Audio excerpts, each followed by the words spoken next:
Moving on to our next shuffle, which I have called the Bessey 1-1, and to my knowledge, this shuffle does not actually have a name out there in the larger world of mathematical card effects. So I needed to give it a name so that I could refer to it. So to demonstrate this shuffle, we'll begin with our ordered packet 1 through 8.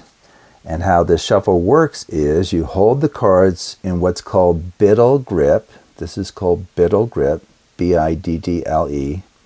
And you take the top card off into your other hand, and then you take the bottom card, just one, the bottom card into your other hand, onto the one that you've just set there. And then you take top again, and then bottom, top, bottom, top, and then bottom. So you're just taking one from the top and bottom alternately.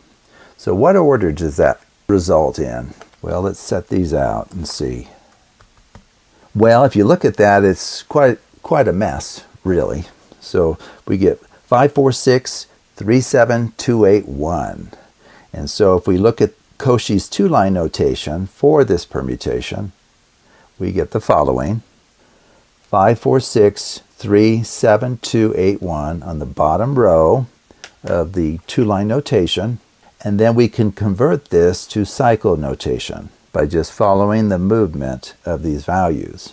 So for instance, we see that 1 goes to 5, so there's an arrow from 1 to 5.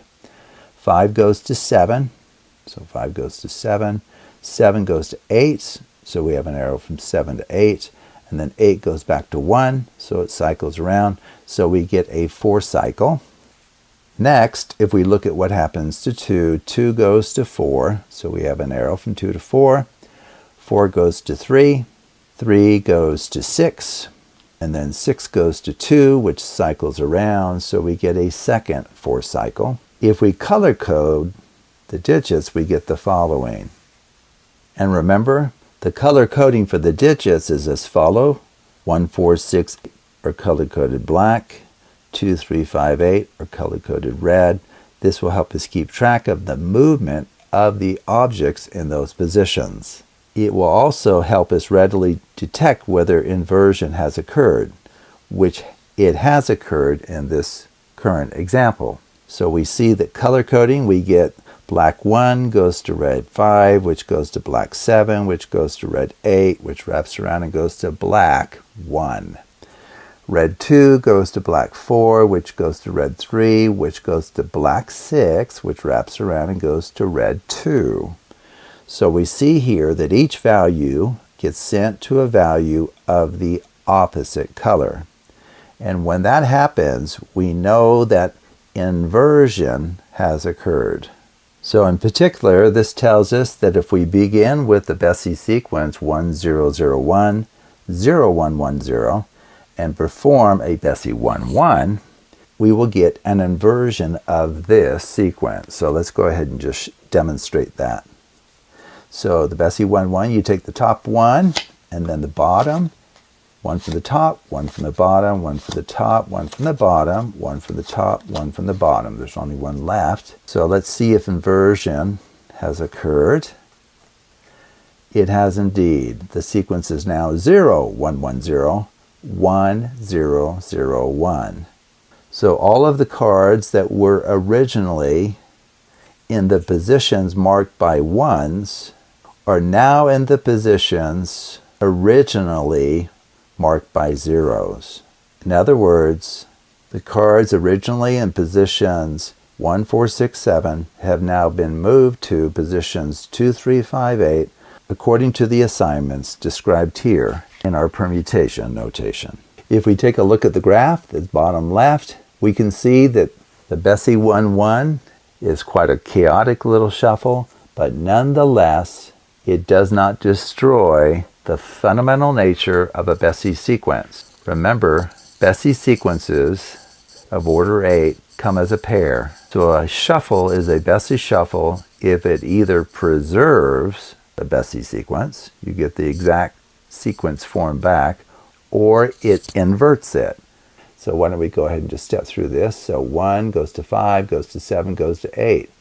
Start at 1, 1 goes to 5 down here, which goes to 7, which goes to 8, which wraps around to 1. So we get this 4 cycle, which again means that the numbers 1, 5, 7, 8 are members of the same orbit. And now if we take a look at 2, 2 goes to 4, which goes to 3, which goes to 6, which goes back to 2. So if we start at 2, it goes down to 4, 4 goes to 3, 3 goes across to 6, and then 6 goes all the way across back to 2, completing that cycle, which gives a second orbit of the same size, namely 4 elements. So there are no fixed points here either. Every object in those 8 positions will be moved to some other location. I have a note down here that the Bessey 1-1 is the inverse of shuffle 11, which we saw earlier in this series. So let me just quickly remind you of what shuffle 11 was. It was the mange over under. The overall shape of this diagram is identical to the one for Bessey 1-1.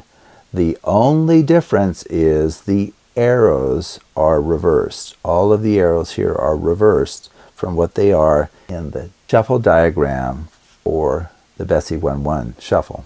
So, of course, this will mean that if you perform a mange over under followed by a Bessey 1-1, it returns the packet to its original order. Or if you perform a Bessey 1-1 first, followed by a mange over under, that will also return the packet to its original order. So why don't we go ahead and just illustrate one of those directions here. So here we have our ordered packet. So let's go ahead and perform the mange over under first, followed by the Bessey 1-1.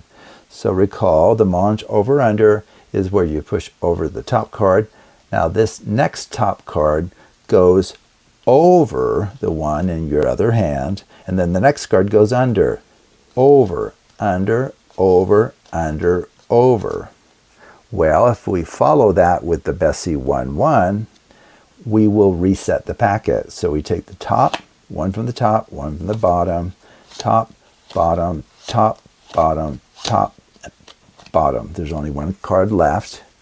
And so if you really think about what those shuffles are doing, in this case it shouldn't be all that surprising that we get back to the original ordering of the cards. Now, what may not be clear to most observers is the fact that you can perform the mange shuffle as many times as you like, and the Bessey shuffle that same number of times, but mix how you do that. So for example, you could perform the mange over under twice, and then perform the Bessey 1-1 just once, and then perform the mange over under one more time, and then the Bessey 1-1 2 times. You'll reset the packet.